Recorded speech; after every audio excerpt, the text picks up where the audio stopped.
Good morning mga Kasaldis TV. Panahon na naman ng Star Apple. Ayan, nababangal na, oh. Daming bunga, puputol na. Ngayon mga Kasaldis TV, tuturo ko sa inyo o tutorial sa paggawa ng sunggapong or panungkit.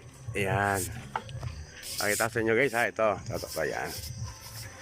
Yan, ito yung ginagamit namin sa pamimitas ng mga prutas, kaimito, santol, chiko, bayabas. Yan. Ang kagandahan nito guys, talagang hindi babagsak yung pinipitas natin prutas. Kasi pag kinawit natin dito, sa ngipin niya, ito yung netang naman ang sasalo. Yan. Para napipitas natin ng maayos yung ating mga pinipitas na prutas. Ngayon, ituturo ko sa inyo guys kung paano yung paggawa nung salok na ito. Yan, mula sa kawayan na yan, ayan. Ang tawag namin dyan ay buho o parang kawayan na magaang. So ayan guys, nagbibuild tayo ng marami para mas lalong gumaang, para hindi mahirapan yung ating mamimitas. So maging tayo guys ay namimitas din. At ayan, nagpapatuyo tayo ng marami para sa magiging tangkay. Ayun pa guys, meron pa akong pinatuyuro, no? Yan, ayan, pinapatuyo natin yan sa araw na nakaganyan para gumaang sila, para pag ginamit natin guys hindi tayo mahihirapan pumitas ng kaimito. Lalo't nasa taas tayo ng puno, pag mabigat yung dala natin panungkit, mahirapan tayong pumitas. So ayun guys, ito nga yung aking ituturo sa inyo. Ituturo ni Saldis TV kung paano gumawa ng sunggapong na ito. Ayan. Tara guys, samahan niyo ako. And guys, una ito ring. Ito yung ring, no? Maliit yung ginawa kong ring kasi pang kaimito yung gagawin ko. Pero pag pang santol at mangga, kailangan mas malaki rito guys. Kasi ang kaimito ay makapalang dahon at mahirap isingit kung ang ring na gagamitin ko ay malaki. So ito guys, mula sa isang ring na pabilog, ito, mula rito, pabilog yan. Yan. Kasi sinulma lang natin, nagkaroon tayo dito ng pinakatangkay. Yung tangkay nito, yan ang ikakabit natin sa buho o kawayan na ating gagawing tangkay. Yan. Tapos, gumawa ako ng ekstrang ngipin. Ito, bukod to yung ngipin na to, yan, ginawa ko rin yan. Isang alambre na matibay-tibay. Yan. Tapos ikinapit ko dito guys, kinapit ko yan sa pamamagitan ng leteng o pan belt, isang taling matibay. Kung bakit hindi uubra yung i-welding natin to, kasi dalawang gamit lang. Pag welding ang ginamit natin dito guys, ay mababaklas agad siya kasi ito yung binabatak to, galaw ng galaw yan. Kaya kung welding, talagang matatanggal agad. Mapuputol agad yung pinag-weldingan kasi galaw siya ng galaw guys. Ito yung ring na gagamitin natin sa panungkit natin ngayon na gagawin. Ngayon sa paggawa naman ng net, no? Gumawa ako ng pinakakarayom. Ito yung pinakakarayom guys natin sa paggawa ng net na sasalo doon sa mapipitas natin Star Apple or anumang prutas. Dalawang karayom. Ayan.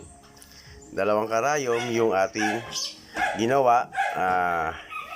Yan, halos dalawang dangkal. Kasi ito yung gagamitin nating net. Ito yung ating gagamitin nating tali na ating tatahiin or gagawin nating net. Ihahabi natin siya guys, no? So kailangan natin ito ng 11. So sa kaliit na gatong ring nagpangkaimito, ang kailangan ko nito, ako ay bilang isang 5'7", no? And 10 dipa ko o 11. Pero gagawin ko ng 11 para hindi tayo ma-short. Kasi mahirap kung magduduktong tayo. Pangit yung quality ng magagawin natin net kung may makikitang duktong. So gagawin ko na guys 11, no? Okay guys, sana gagawin ko ng 11. Tapos i-roll yun natin dito sa ating gagawing karayom. Hahatiin natin yung 11 sa dalawang karayom natin. Tara guys. Ayan guys, nakapagkuha na tayo ng tali natin. Ayan. So, maliit naman to, kaya ginawa ko na lang 10 dip ako. Ayan guys. Hinati natin yung 10 na yon, tag 5. Tapos, binuhol natin dito guys. Yan, binuhol natin. Yan. Tinansya ko lang din yung laki ng buhol. Kasi yan ang magiging pusod niya ng net natin. So, dyan tayo magsisimula magpaikot dito. Papaikutan natin to. Yan. Hanggang sa maging palaki ng palaki yan. Magiging net yan guys. Yan. Mula dyan. Dito. Yan. Parang gagawa tayo ng pagganon. Yan. Tapos lock. Paganyan. Yan. Hanggang palaki ng laki. Hanggang sa ikakapitan natin dito guys. So, yun. Gagawin ko to guys. Siguro matagal-tagang gumawa ng net na ganito. Yung gagawin natin net lalo pag hinibla natin ng ganito. Mabusisi siya guys. Siguro yung ganito guys, kung tututukan ko yung oras, nasa 2 oras guys, tuloy-tuloy yung pag ano ko nito, pag gawa ko ng net na to. 2 oras yan, bibigay ko. Tuloy-tuloy yun guys ha, talagang tutok yun. Yan. Kaya mahirap din gumawa ng ganito guys, kaya sa mga nagpapagawa sa akin nito, pasensya na kayo, hindi ko gaano kayong magawanan dahil busy rin ako sa ating mga manok. Yan guys, pakita ko sa inyo guys pag gagawin ko na or gawa na guys.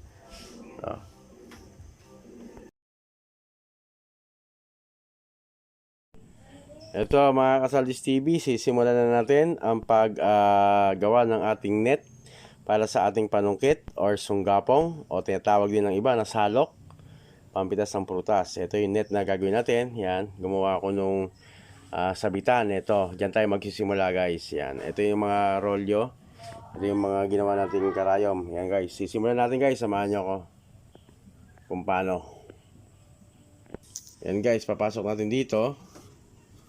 Kaya mahalaga yung may karayom kayo kasi pag wala, ang hirap niya kasi napakahaba ng taling gagamitin natin eh. Ilan di pa yan. Yan. Ito susukatin nyo kung gaano kaluwang. Depende sa prutas na paggagamitan nyo. Akin kay Mito, kaya niluwang ko ng konti. Kay Mito naman siya, malalaki naman siya. Yan. Pasok dito. Yan.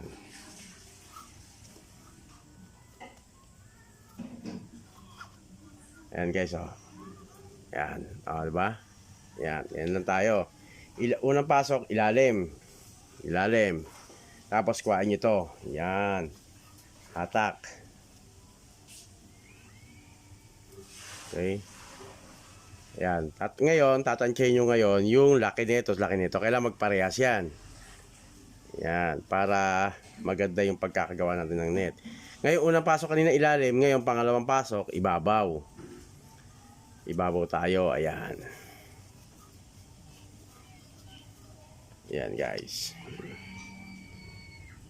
Yan, okay. Yan guys, okay, kita nyo.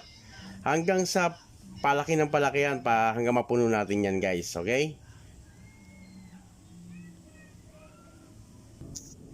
Ayan guys, napaikutan na natin. Ilang mata yung ginawa natin? 1, 2, 3, 4, 5, 6, 7, 8, 9, 10, 11, 12. So 12, pan 13 ito ilalak natin uli dito. So ayan napaikutan ko na yung butas niya. Ngayon ilalak natin uli. Kung gaano kalaki to, ganoon din kalaki ilalak natin.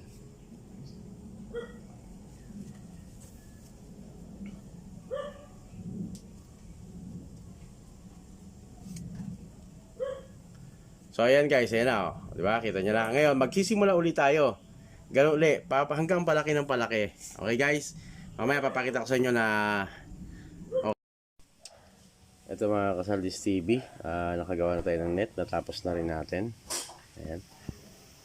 So medyo matagal-tagal din kaya hindi ko na binidyo, no? Ayan guys, mamaya ilalagay na natin to sa ring. Pinakapanungkit natin. Ayan guys, kita nyo kung paano natin hinibla yan. Mula dito yan guys, mula dito sa pinakapusod niyan. Ayan. Pusod yan, ginapang natin dito yan guys. Mapapansin nyo, ayan, buong tali yan, buong 10 dipang tali yan.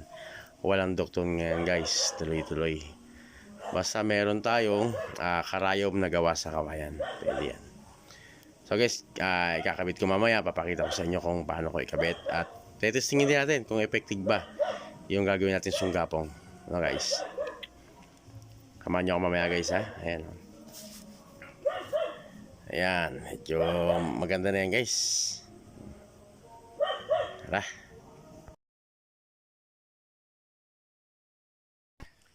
Ayan guys, nalagyan natin ng tangkay yung ating panungkit or sunggapong.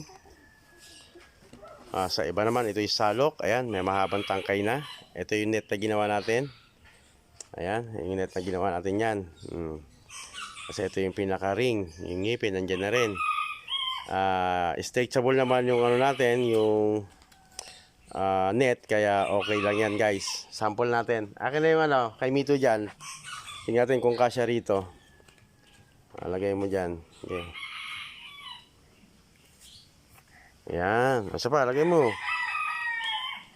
Ayan. Tama mo guys, kasya. Malalaking kay Mito yan. Ngayon, testingin naman natin yung kukuha tayo sa taas ng puno. Tara guys, samahan nyo ako. Ayan guys, may isa dyan. Ayun yung pumuputok na, hinog na yun. Tingnan natin guys, kung maisasum natin. Kita nyo guys, yan. Hinog na yan. Yan. Susungkitin ko guys ha.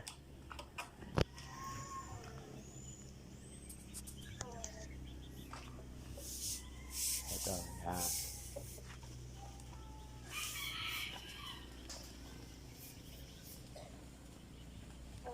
Kailangan, pag na ano sa ngipin, ayan na, pumasok na sa ngipin. Atakin natin. Ayun. Yung hatak natin guys, nakikita natin yan. Ayan na. Unti-unti mo palitin. Ayan guys, diba? Hindi lalaglag.